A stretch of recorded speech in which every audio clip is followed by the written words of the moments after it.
¿Cómo están ustedes? Qué bueno, gracias por estar aquí. Qué privilegio tenemos tener aquí al apóstol Feliciano, amigo mío, y al pastor Basilio, que viene desde New Bedford. Desde New Bedford está aquí. Gracias, y a todos aquellos que les acompañan. Es un placer tenerles. Somos de la casa, somos familia. Ustedes son de aquí, nosotros somos de allá. Pero qué bueno que podemos compartir y tener este tiempo juntos. De verdad que estoy muy orgulloso de también de tener a nuestros jóvenes aquí presentes. Tenemos una generación emergente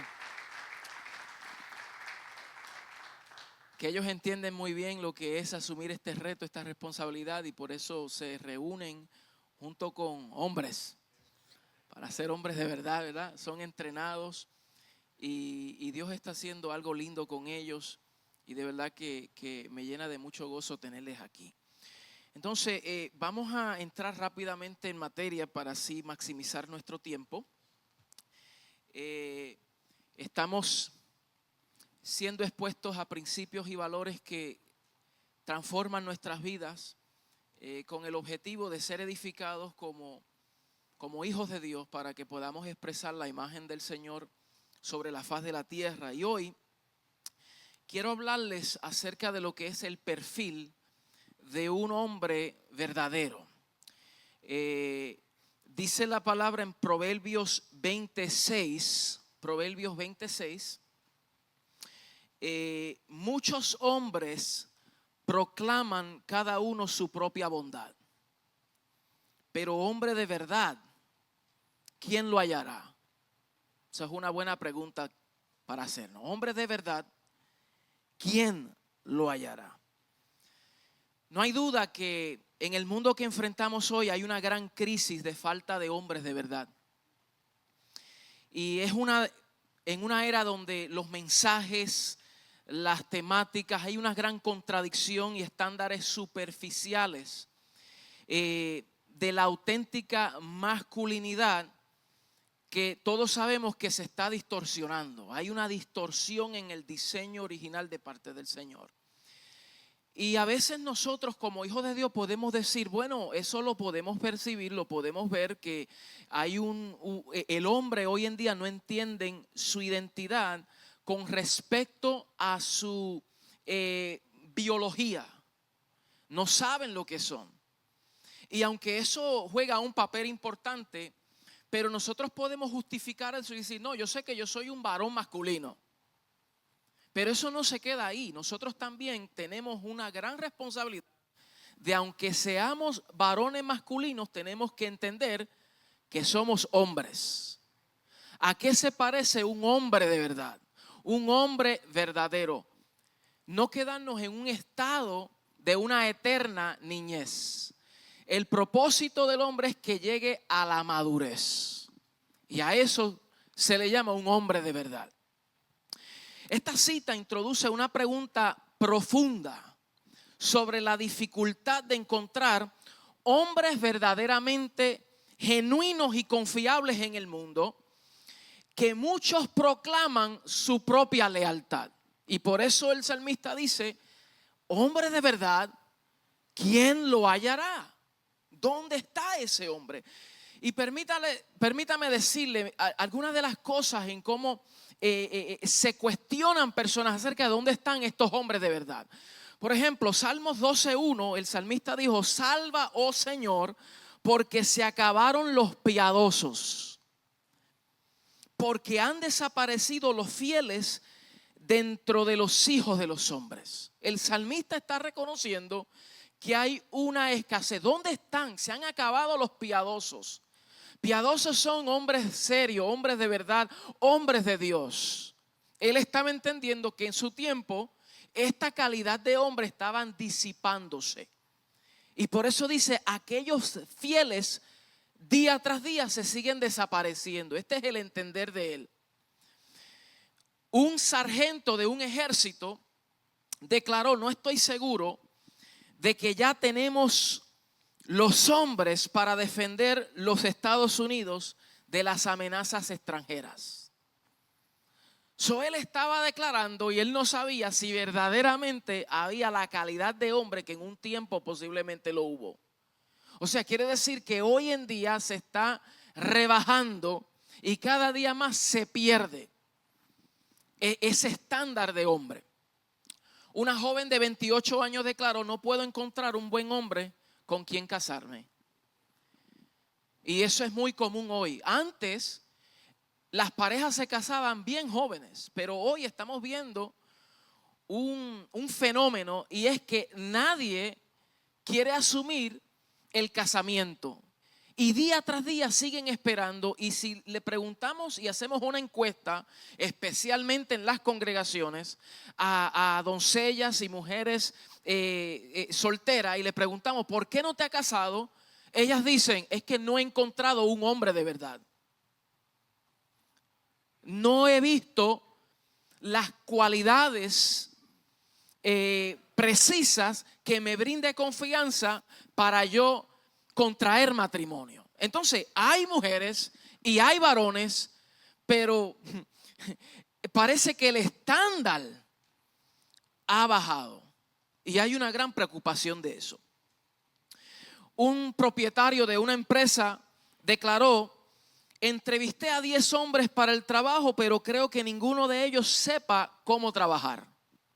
De 10 hombres, él no tenía la firmeza o tenía la confianza de que cada de esos, uno de los hombres, tenía las cualidades para trabajar. Y es la realidad que nosotros vemos hoy. Una madre soltera declara: ¿existe algún buen hombre que pueda ser mentor de mi hijo? ¿Habrá un buen hombre que pueda mentorear a mi hijo? Porque esa mujer soltera reconoce que su hijo necesita de una paternidad que ella no le puede brindar.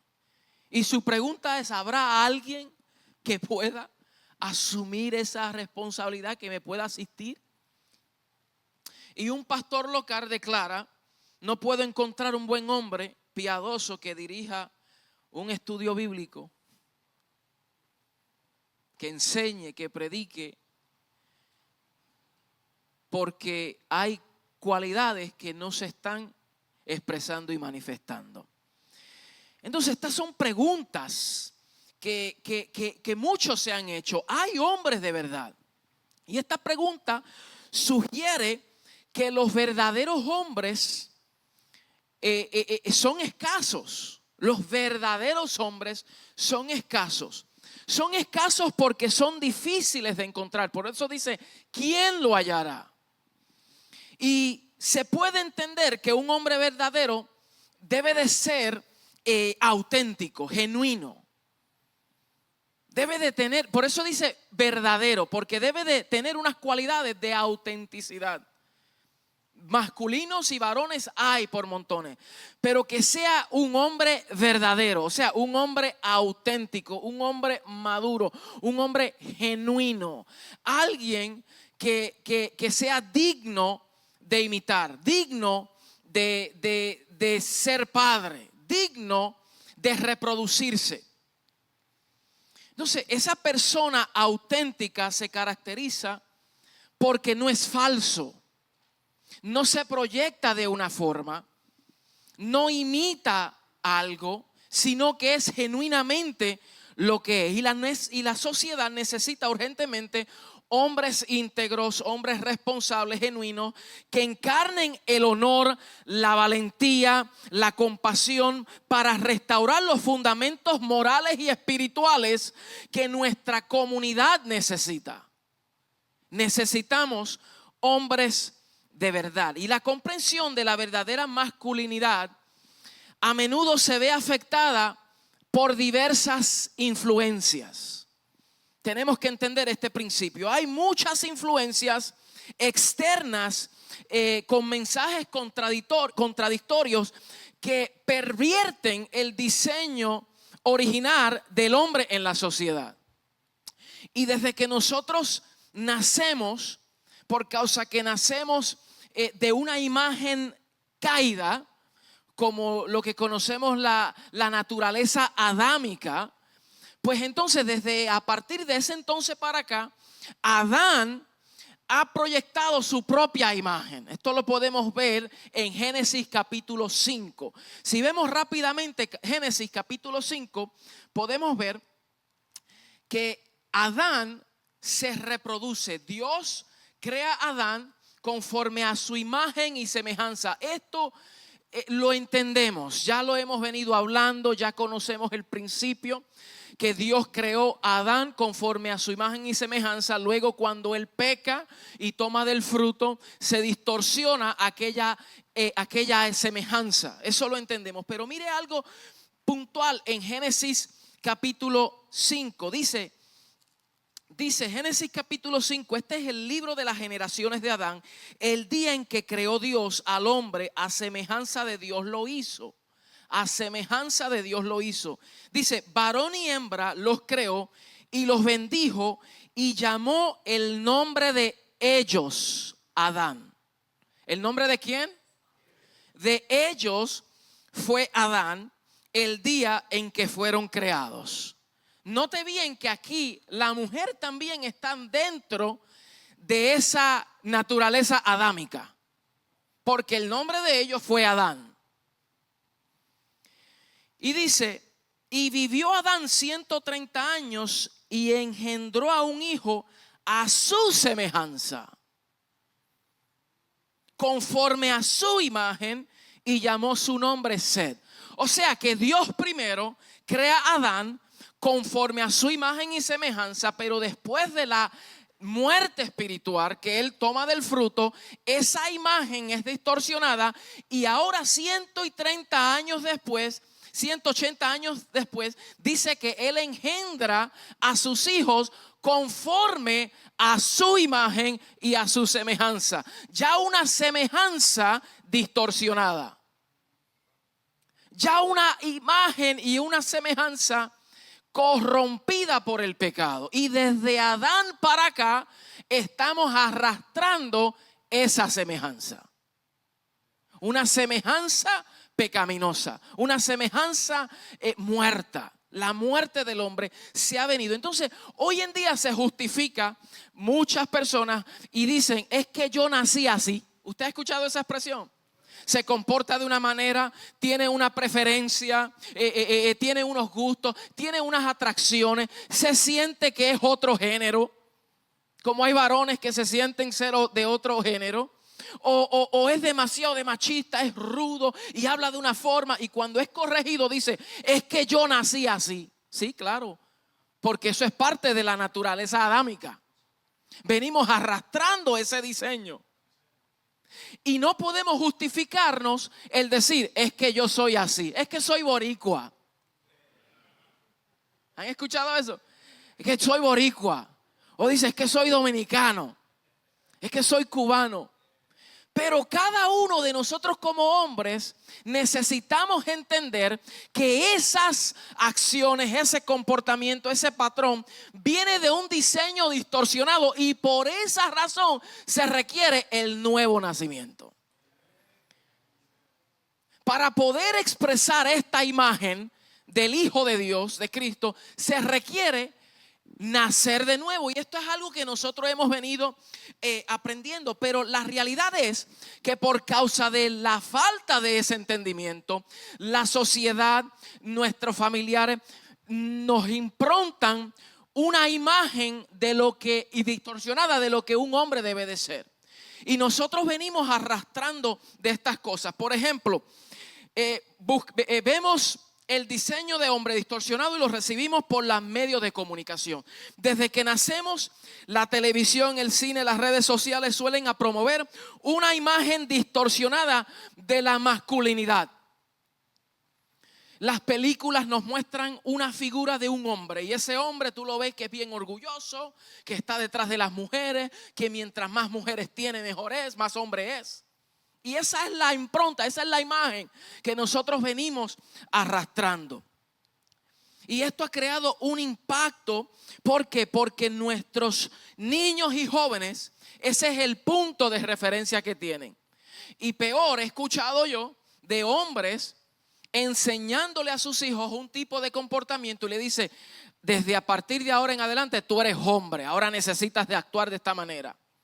Conozco un hijo de pastor que su papá, cuando llegó a cierta edad su hijo, le dijo: desde aquí en adelante ya no me tienes que dar un beso, me das la mano porque ya tú eres hombre.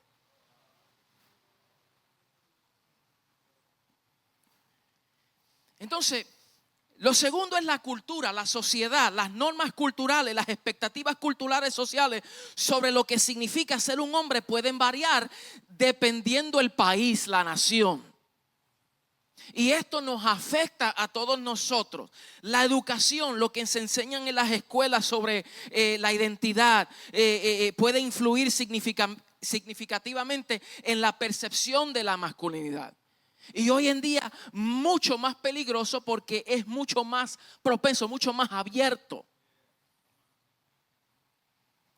Lo cuarto, la familia. Desde una edad temprana, los niños están viendo, su punto de referencia es el ver a sus padres, a las figuras masculinas de su casa.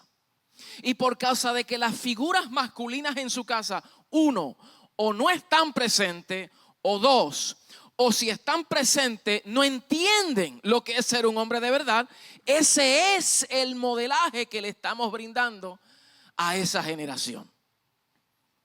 Entonces este impacto lo estamos viendo, pero gracias al Señor que aparte de lo que es esa realidad en el mundo, el Señor está construyendo y está levantando hombres de verdad, hombres transformados, hombres renacidos, hombres que han reconocido que solo en Cristo pueden ser verdaderos hombres.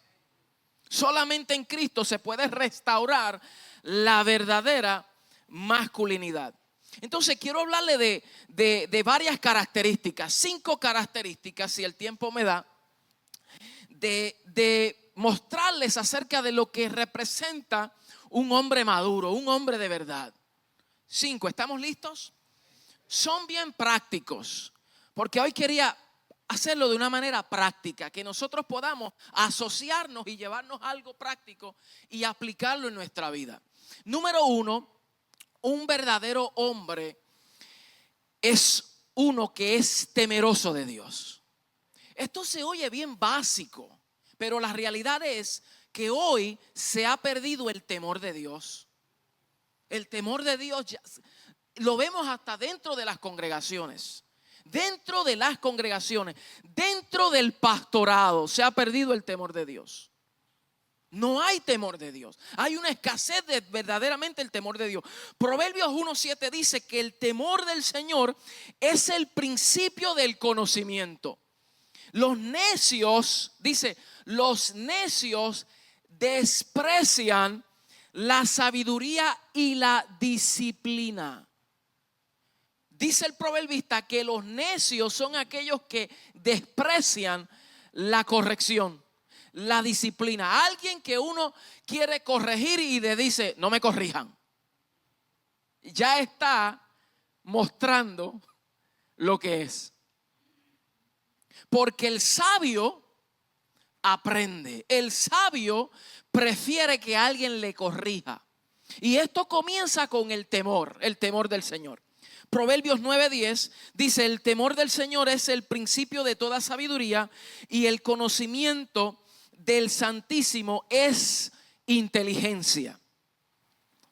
Proverbios 2 dice: hijo mío, si recibiere mis palabras y mis mandamientos guardares dentro de ti, haciendo estar atento tu oído a la sabiduría, si inclinares tu corazón a la prudencia, si clamares a la inteligencia y a la prudencia dieres tu voz, si como a la plata la buscares y la escudriñares como a tesoros, entonces entenderás el temor de Dios.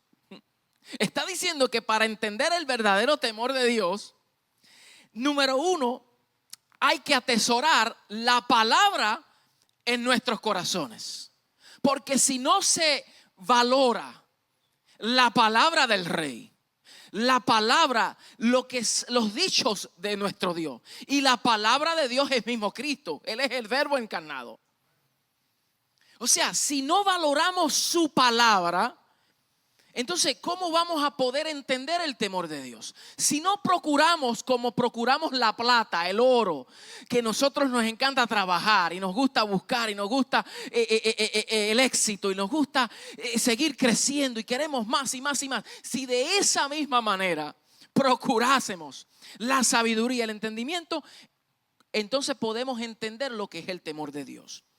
Salmos 25:14 dice: la comunión íntima con Jehová es con los que le temen, y a estos haré conocer su pacto. Muchas veces queremos conocer el diseño, queremos conocer los principios, fundamentos de un pacto eterno, pero para que el Señor nos pueda seguir revelando y podamos seguir conociendo y podamos seguir entendiendo y comprendiendo las profundidades de los misterios de Dios, necesitamos tener temor de Dios. ¿Por qué? Porque a los que temen al Señor, a esto el Señor se los revela y se lo da a conocer. En otras palabras, el Señor no va a dar a conocer a aquellos que no les reconocen. Diga conmigo temor. El temor del Señor no significa tener miedo. No estamos hablando del miedo. Uy, tengo miedo. Acuérdese que Adán, cuando peca en el huerto del Edén, dice que se escondió porque tuvo miedo. El miedo fue una respuesta y una consecuencia de que había perdido la comunión con Dios. Porque cuando uno entiende y tiene comunión verdadera con Dios, uno no le tiene miedo porque lo reconoce como mi Padre. No le tenemos miedo, pero sí guardamos el temor de Dios. Y el temor que nos está hablando aquí las Escrituras es un respeto reverente, es una honra, es un reconocimiento. Es que sus palabras tienen valor, tienen peso. En otras palabras, perdemos el temor de Dios, este temor, cuando en el culto somos una cosa y en la casa somos otra. Cuando en el culto actuamos, decimos, declaramos una cosa, pero en la sociedad somos otra cosa. No hay una autenticidad. Somos dos personas o tres. Uno en una cosa aquí y otra es allá. Pero lo que Dios está restaurando es la autenticidad. Un hombre de verdad, que es un hombre aquí, allá, en la casa, en el trabajo, es uno.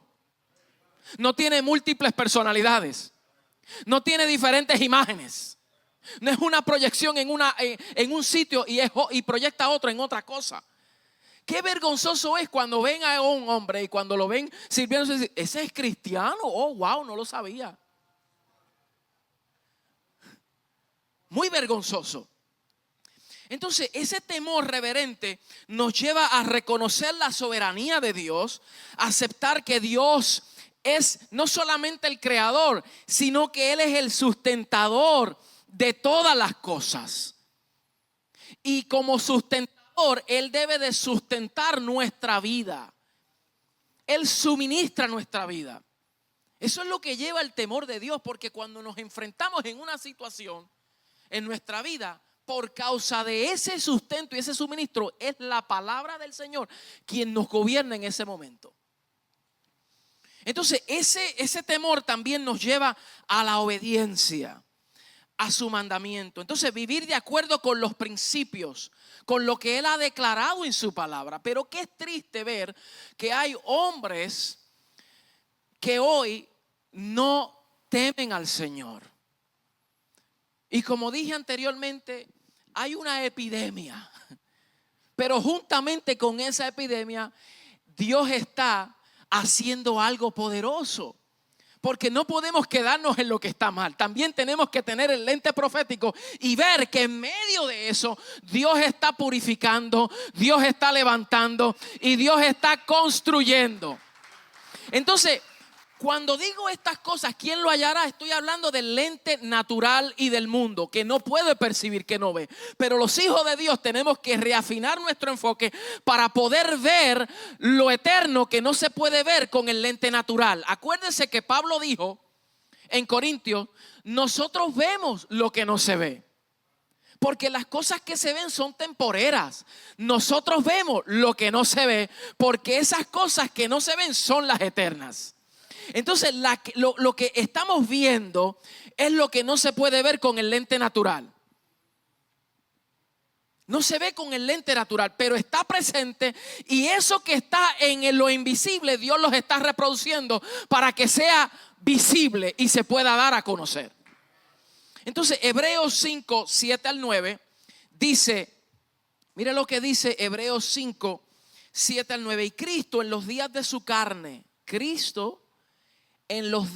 su carne, ofreciendo ruegos y súplicas con gran clamor y lágrimas al que podía librar de la muerte, fue oído a causa de su temor reverente. Cristo en los días de su carne, Él ofreció súplicas, Él ofreció ruegos, lágrimas, porque aunque el Padre lo podía librar de la muerte, pero Él entendió que la muerte era su destino. Era a través de la muerte iba a cumplir el propósito por lo cual fue enviado. Entonces dice, pero con temor reverente. Había una reverencia. En otras palabras, el Señor siempre permaneció en reverencia con su Padre. Por eso Él decía, lo que yo hago es porque veo a mi Padre hacerlo. Yo no hago nada que no vea a mi Padre hacer primero. En otras palabras, yo no hago nada por mi propia cuenta. El que me ve a mí ha visto al Padre. Muéstranos el Padre. El que me ha visto a mí ha visto al Padre. ¿Por qué? Porque yo soy el resplandor del rostro de mi Padre. La gloria de mi Padre, ese soy yo. Yo soy el reflejo de mi Padre. Ustedes quieren ver la gloria de Dios, pero solamente a través de ver al Hijo es que podemos ver la verdadera gloria de Dios. Porque Él es el resplandor de la gloria del Padre. Entonces, de igual manera, nosotros en Cristo debemos de ser ese resplandor del Padre. Que la gente al vernos a nosotros deben de ver a Cristo, y a través de esa imagen deben de conocer al Padre. Y esto no se logra porque nos vestimos de una forma, porque hablamos de una forma religiosa, porque hacemos ciertas actividades. No, de una forma natural, la gente dice, hay algo diferente en ti. Hay algo completamente diferente en ti, que no es lo mismo de lo que estamos acostumbrados a ver. Entonces, número 2, este hombre de verdad, otra característica es que conoce su identidad. Diga conmigo, identidad. El hombre no fue un experimento divino. En otras palabras, no era que Dios no tenía nada más que hacer y ya lo hizo todo en el cielo, y ahora dijo, pues voy a inventar, a hacer un muñequito en la tierra a ver cómo me va. No fue un experimento. Cuando Dios creó al hombre, Dios había predeterminado lo que el hombre estaba supuesto ser y hacer, y era una representación, una extensión de lo que Él había reproducido en ese ámbito celestial, para que ahora se dé a conocer en el ámbito natural. Ese fue el diseño, parte del propósito de Dios. Y un hombre verdadero es aquel que comprende profundamente quién es y cuál es su propósito. Y esto es importante que los jóvenes entiendan, porque en las escuelas públicas especialmente, el varón tiene la tendencia a no saber qué quiere hacer ni sabe lo que es, más que las hembras. Tú le preguntas a un joven, ¿qué quieres lograr? Todavía no sé nada. Y llega a los 20 años y todavía no sabe. ¿Cuál es tu visión de vida? No sé, trabajar. Y no tiene algo claro. No tiene algo definido. Y eso está bien cuando estamos jovencitos, pero lo triste es que lleguemos a 40, 50 y todavía no sepamos. todavía no sabemos quiénes somos, todavía no sabemos qué hacer, todavía no conocemos nuestro propósito, no conocemos nuestro diseño, no conocemos nuestro don, no sabemos qué hacer. Entonces, cuando un hombre desconoce su propia identidad, intenta adoptar la imagen de otra persona. ¿Escuchó eso? Cuando uno desconoce su propia identidad, entonces quiere adoptar la imagen e identidad de otro. Esto fue lo que le pasó a Jacob. Jacob, inseguro de su posición y deseando la bendición de su padre Isaac, se disfrazó de su hermano Esaú. Él se disfraza de Esaú.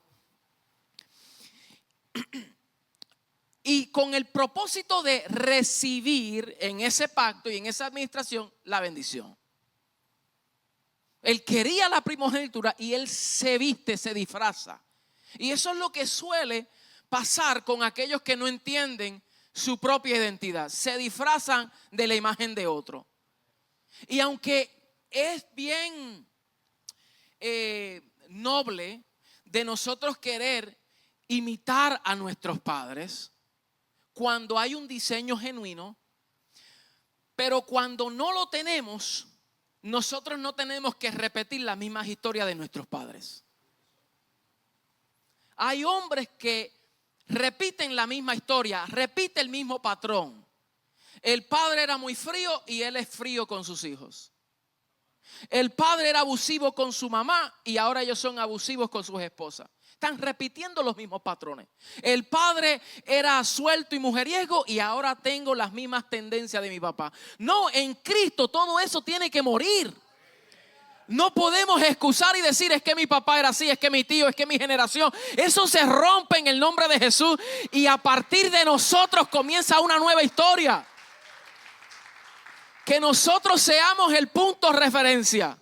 Que nuestras hijas digan, es verdad que en mi genealogía hay hombres fracasados, hay hombres que no fueron hombres de verdad, pero a partir de mi padre hubo una nueva generación, hubo un nuevo tiempo donde aquí se rompe la línea.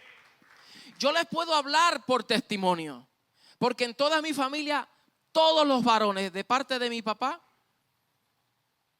todos divorciados. Y cuando yo comencé en mi matrimonio, los primeros 2 años, usted sabe que, imagínate, con un diseño distorsionado,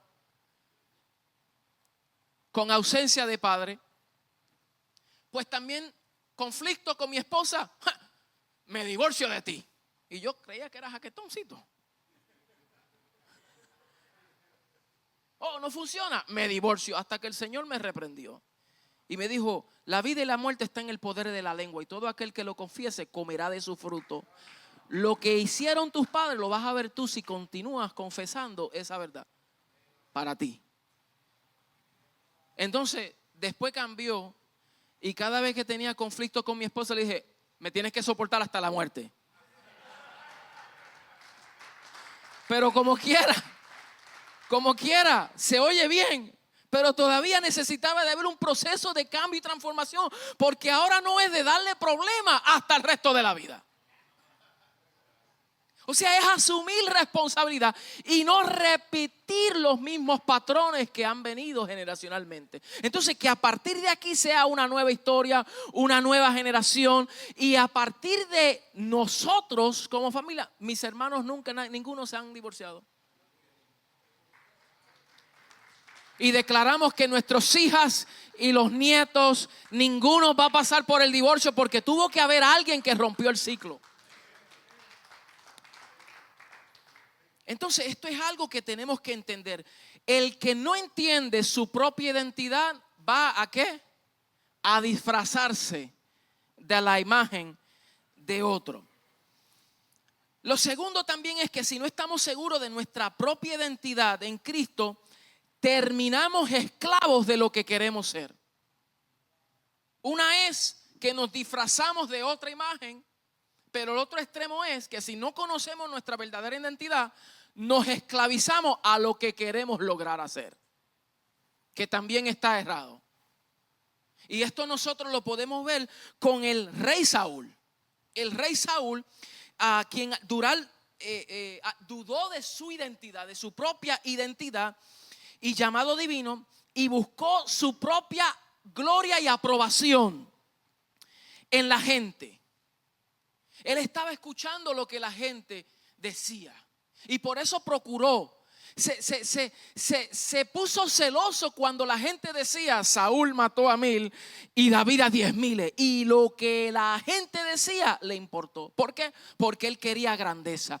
Y esa grandeza, ese deseo, esa distorsión, esa esclavitud a querer ser, lo llevó a un profundo celo que él terminó matándose con su propia espada. Entonces, cuando no conocemos nuestra propia identidad, uno, o nos disfrazamos de otro, o somos esclavos a querer ser lo que no somos. Y permanecer o quedarnos con lo que no tenemos ya. Entonces, esto es bien complejo y es bien importante que lo entendamos. El hombre necesita conocer su propia identidad. Y esa identidad se encuentra solamente en Cristo. En Cristo.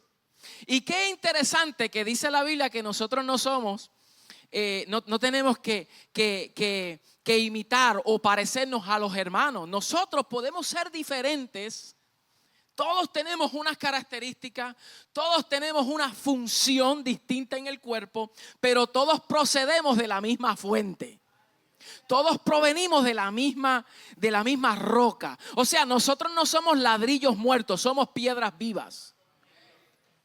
Y los ladrillos todos se parecen uniformes y se ven iguales. Y Dios no está construyendo con ladrillos, Dios está construyendo con piedra. Que aunque cada piedra tiene una particularidad distinta, diferente, un color diferente, pero todas vienen de la misma roca. Entonces sirven para la construcción. Nosotros como hombres debemos entender eso, que conocemos nuestra identidad, pero manteniéndonos en nuestra originalidad. Originales, al diseño nuestro. Que seamos contentos con eso, que estemos satisfechos con eso. Número 3, la tercera característica de un hombre de verdad es que ese hombre es estable. Es estable, tiene que ser estable. Y estable tiene que ver con la constancia, la consistencia. Número 1, que hemos decidido servir a Dios y representarle a Él, pero también que no seamos fluctuantes, que estemos estables. Significa que aunque llueve, truene, relampaguee, somos el mismo. Estamos posicionados en el mismo lugar. No nos dejamos llevar. No somos movidos por los vientos. No somos movidos por las circunstancias. Somos como la palmera, que aunque venga la tempestad, es verdad que casi toca el piso, pero una vez que pasa se levanta erguido porque entiende dónde está plantado. No se deja mover. Las circunstancias no lo mueven fácilmente. Es verdad que pasamos como hombres momentos difíciles, momentos de tensión, momentos donde nuestras emociones se disparan. Somos hombres, somos humanos. Ser hombre no significa que no tenemos miedo de nada o que no pasamos por momentos de incertidumbre. No, claro que sí. Pero somos estables. Entendemos dónde estamos fundamentados. Es triste ver hombres que cambian de trabajo de cada 6 meses, de cada cierto tiempo. No están definidos. Cambian tan fácil. ¿Y qué hace ahora? No, ahora estoy allá. ¿Qué pasó? No, hubo un problema. Ok, está bien. Y acá, no, allá no me gustó, no me daban mucho dinero, mucha plata. Ok, está bien. Y acá, quedaba muy lejos. No hay una estabilidad. Y por causa de que no hay una estabilidad, no brinda confianza a nadie a su alrededor. Porque no es consistente. Debe de haber una consistencia. Debe de haber una firmeza. Estable en su casa, en su hogar. Usted sabe lo que es un hijo pensar cuándo será el día que papá saldrá de esta casa, porque las tensiones son tan fuertes que no me brinda confianza de que se va a quedar. No, debemos de brindarle confianza, decirle, hijos, hijas, somos estables. A mi esposa, estamos estables. Tú tienes aquí un hombre de verdad. Un hombre que en las buenas y malas vamos a ¿qué? Vamos a triunfar juntos. Mi amor, no te preocupes, esto lo vamos a pasar. No pierdas sueño, porque aquí en casa hay un hombre de verdad, un hombre estable. Debe de haber estabilidad en la casa. Y eso es un reflejo también de un hombre maduro. Un hombre maduro. Es parte de las características. Y esta estabilidad se transmite a nuestros hijos y a nuestras esposas. Porque ellas, las esposas, logran entender lo que verdaderamente significa hasta que la muerte nos separe. Y los hijos nuestros, al ver la estabilidad paterna, eso le crea a ellos seguridad. Seguridad. Nuestros hijos varones deben de decir, yo quiero ser como mi papá. Nuestros hijos varones deben de decir, yo quiero ser como mi papá. Y nuestras hijas deben decir, yo quiero casarme con un hombre como mi papá. Deberían decir eso, ¿cierto? Número 4. Este hombre, otra característica es que es pacificador. Y este punto es bien importante porque yo me siento con mucha frecuencia con matrimonios, con hombres, con familias, mucha frecuencia. Y son cosas que mi esposa y yo nos damos cuenta que hay un patrón, hay una inestabilidad en la casa, y aún de hombres creyentes, hombres cristianos, que no entienden lo que es ser un pacificador, vivir en paz. Mira, mi amado, tenemos que aprender a vivir en paz. De hecho, es una expresión del fruto del Espíritu: amor, gozo, paz. Nadie puede decir, yo tengo amor, pero no tengo paz. Yo tengo amor, pero no tengo paciencia. No, el fruto es uno. El fruto del Espíritu es amor, gozo, paz, paciencia, bondad, benignidad. Es un fruto que se expresa en 9 diferentes expresiones. Y la paz es parte de ese mismo fruto. Y entonces dice Efesios 2, 14 al 16, porque Cristo es nuestra paz. Entonces mire, está diciendo que Cristo es nuestra paz. Y esa paz, dice, de los dos pueblos ha hecho un solo, derribando la pared intermedia que nos separaba mediante su sacrificio. Y él rompió las enemistades. O sea que de dos pueblos, de los judíos y los gentiles, y ustedes saben muy bien que no se llevaban entre sí, que había un celo religioso. Y dice que Jesús, Él es la paz, que de dos pueblos Él vino a reconciliar, a reconciliar.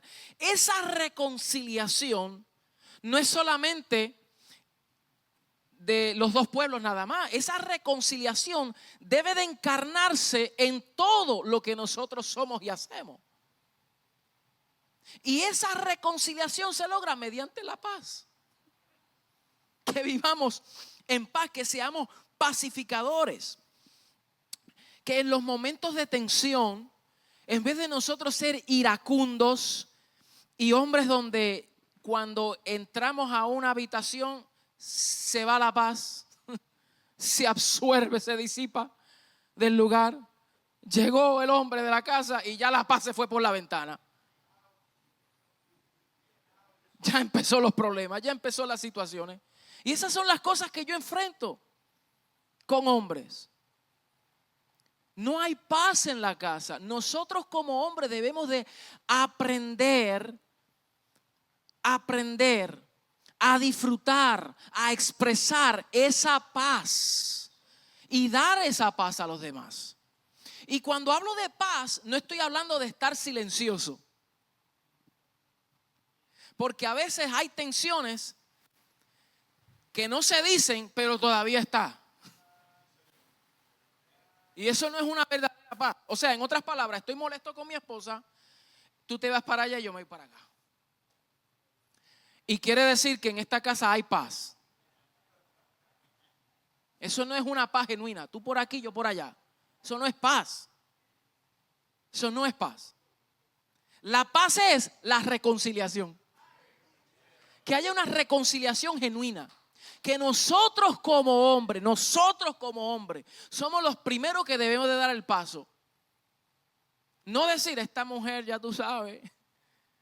No, nosotros debemos de ser los pacificadores. Es que yo tengo una mujer difícil. Está bien, el Señor te la dio para que la cultive. Ese es tu jardín.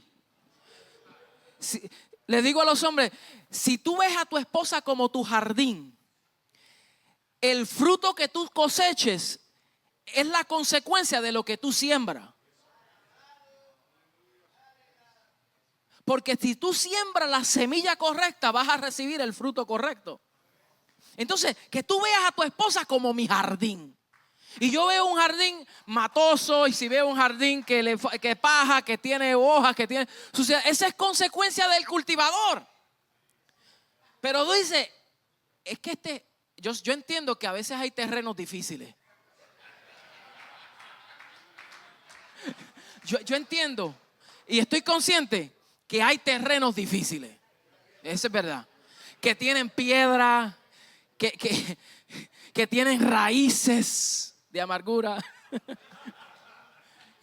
que tienen gusanos. Hay mucha maleza. Está bien, pero ¿sabes qué? Que un jardinero de verdad, que un cultivador de verdad, sabe trabajar el terreno primero antes de plantar la semilla. Sabe primero crear la atmósfera. Sabe primero trabajar. Pero que nosotros no asumamos la responsabilidad. O que no nos veamos de verdad como el cultivador, como el protector, como el que... O sea, eso fue lo que Dios dijo a Adán desde el principio. Cultiva. Antes que le dio a Eva ya tenía trabajo, ya tenía responsabilidades, ya cuidaba. Entonces esto debemos de encarnarlo nosotros en nuestro tiempo, en nuestra vida real, ahora, ¿verdad? Que seamos pacificadores. Jesús dijo, aprended de mí que soy manso y humilde. Jesús dijo, si van a aprender algo de mí, no es como echar fuera demonios. No es como caminar sobre las aguas. No es como resucitar a los muertos. No es que eso esté mal. Claro que eso es parte del don.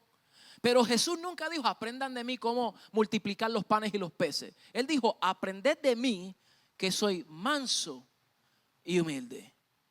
Y nosotros queremos más la gloria, los milagros y los esfuerzos y la grandeza, y fracasamos en lo fundamental. Aprende de mí que soy manso y humilde de corazón. Aprende de mí a ser un servidor, y no un servidor en la congregación, nada más. Un servidor en mi casa, sirviendo a mis hijos, sirviendo a mi esposa, sirviendo a mi familia, sirviendo a mi comunidad. ¿Cómo se mantiene esa mansedumbre? Santiago 1:19 dice, y nos da una idea, dice, por esto, mis amados hermanos, todo hombre sea pronto para oír y tardo para hablar y tardo para airarse. Eso nos lo dijeron anoche. Que seamos prontos para oír y tardos para hablar y tardos para airarse. La mansedumbre es actuar de una manera oportuna. Es actuar de una manera correcta. Mire lo que Gálatas 6:1, voy a darle dos textos y con esto nos movemos. Gálatas 6:1 dice, si alguno es sorprendido en alguna falta, nosotros tenemos que restaurar a esa persona. Dice, vosotros los espirituales, restaurarles con espíritu de mansedumbre. Pablo está diciendo, con espíritu de mansedumbre, restaura a los demás. O sea, que es importante esa mansedumbre, que es una expresión de ser pacífico. Segunda de Timoteo 2:24 dice, porque el siervo del Señor no debe de ser contencioso, El hombre del Señor no debe de ser contencioso.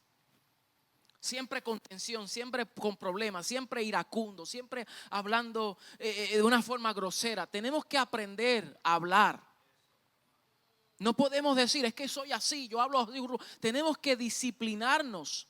Porque muchas de nuestras relaciones se corrompen y se distorsionan porque no sabemos hablar.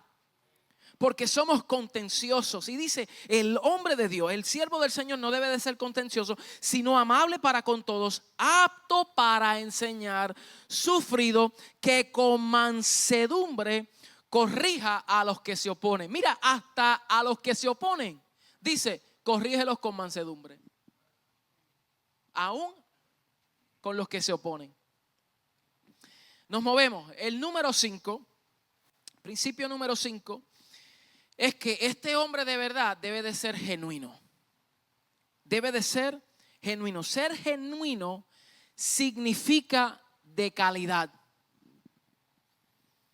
Mientras que lo falso, que es lo opuesto, es una apariencia. Es una apariencia. Y ser genuino significa que seamos auténticos. Y la autenticidad es clave que el Señor nos llama. El Señor nos llama a ser auténticos, que verdaderamente les reflejemos a Él. Cuando uno distingue un producto falso de uno genuino, puede ser un desafío. ¿Por qué? Porque hoy en día nosotros podemos ver productos que es una imitación, una copia de otra. Y esto hoy sigue creciendo. Sigue creciendo. Tú ves algunos artículos y el que sabe de verdad dice, no, este no es genuino. Este no es auténtico. Tiene la apariencia de eso. Parece, tiene los colores, tiene el logotipo, tiene todo. Pero no es genuino. Entonces, aquellas personas que trabajan en la industria de monedas. Un doctor una vez dijo que en el campo de la... se me olvidó el nombre, en el gobierno. The currency state. Dice, para ellos poder discernir una moneda de verdad de una falsa, un dólar de un falso, le preguntaron, ¿cómo tú sabes cuál es el dinero de verdad versus el falso? Y él le dijo, simple, estudiamos el verdadero y conocemos el verdadero a perfección. Y cuando llegue el falso, lo identificamos fácil. No nos procuramos en buscar lo falso, no. Estudiamos el genuino. Perfeccionamos nuestra vista al genuino. Conocemos el material del genuino. Conocemos las gráficas. Todos los componentes que el genuino tiene. Entonces, cuando lo comparamos con otro, si no se asemeja, es falso. Aunque parezca. Entonces, de igual manera, el único auténtico de verdad es Cristo. Ese es el punto de referencia.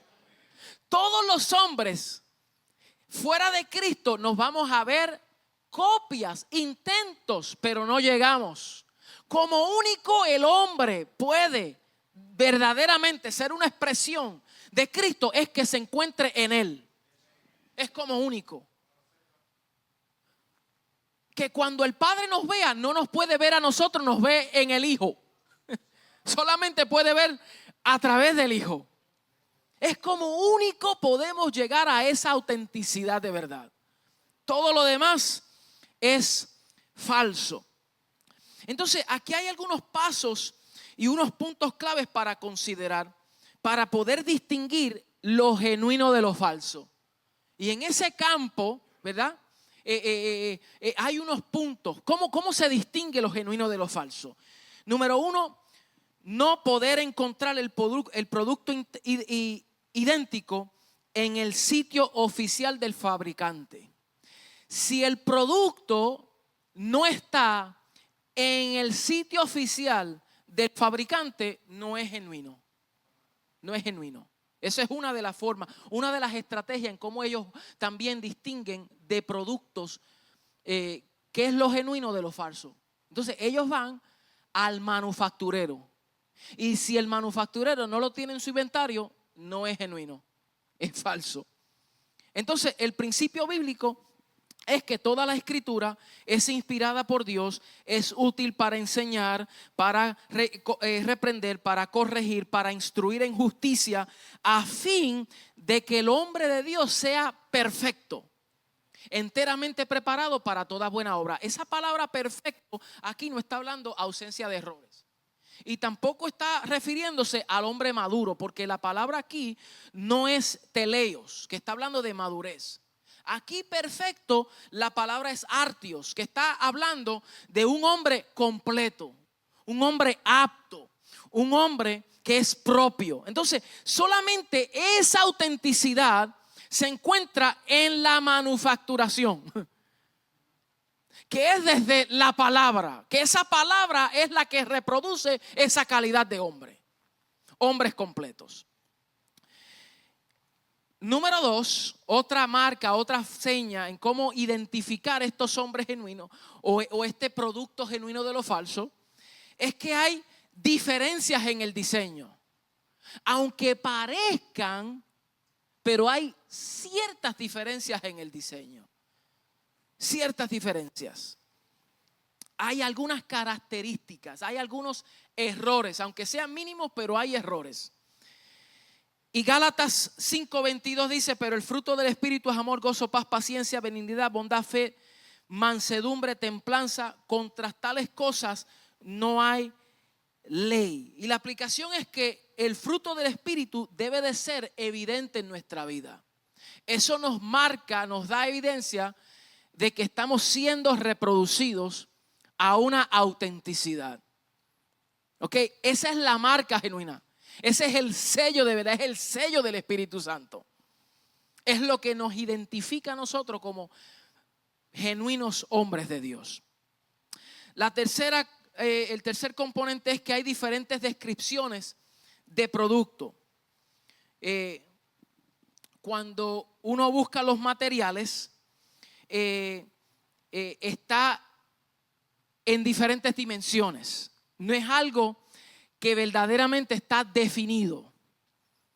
Uno es una cosa, otro parece otra cosa. Entonces hay una distorsión en el producto. Y de igual manera, cuando no hay esa imagen clara, hay una distorsión, se distorsiona y estamos fuera del diseño.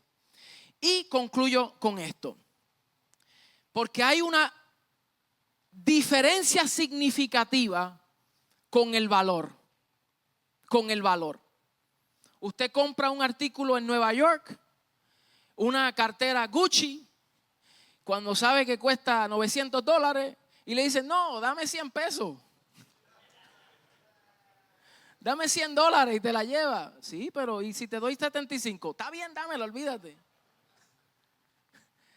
El valor también te dice si es auténtico o no, porque lo genuino cuesta. Entonces Jesús dijo, mire esto, ¿cómo voy a aplicarlo aquí? Jesús dijo, si alguno quiere venir en pos de mí, niéguese a sí mismo, tome su cruz cada día y sígame.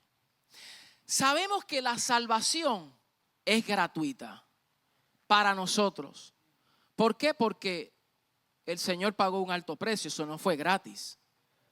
Es gratuita para nosotros. Pero el discipulado, el crecimiento, la madurez, ser hombre de verdad, tiene un alto precio. Y debe de costarnos todo. Jesús dijo, el que quiera salvar su vida, la perderá. Pero el que la pierda, ese es el precio. El que la pierda por causa de mí, la hallará. Entonces la autenticidad de verdad tiene un costo muy alto. Y es la negación al yo. Queremos ser hombres genuinos, queremos ser hombres de verdad. Tenemos que vivir crucificados. Tenemos que vivir rendidos. Tenemos que desistir de esos patrones. Desistir de esa vieja naturaleza.